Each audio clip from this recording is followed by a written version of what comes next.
Bramwell, why should people care about responsible investment in the context of the general election? Well, this election is critical for so many issues that people care really deeply about. There's the cost of living crisis, the NHS, the economy, but underpinning a lot of those issues are the financial decisions that are made by large institutions. And how do financial companies and institutions shape our society? Well, from the insurance premiums and interest we pay to our pensions, savings and investments of all kinds, the financial system controls a huge amount of our money. And decisions about how that money is used have real power to impact our lives now and to shape our futures.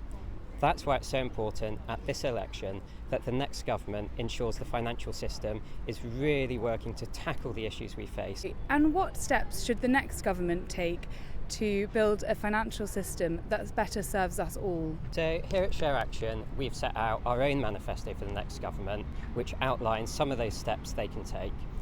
First of all, we're calling on them to change the rules around pension funds so that they invest in ways that better serve our long-term interests. Second, we need a tougher stance from the next government to make sure that financial institutions and companies aren't misleading about their environmental impact. And finally, we want to see stronger standards across the board so that responsible investment becomes the norm. And what would these steps look like in practice? Well, if we take that first example of pensions, we'd like to see the next government unlock their full potential. Their sheer scale means that they could have a huge influence over how companies are run. Pension providers are not using their powers effectively. They interpret what's known as their fiduciary duty through a very short-term and narrow financial lens. They continue to invest in things like oil and gas expansion. Clearly that sort of behaviour has an existential impact on our future.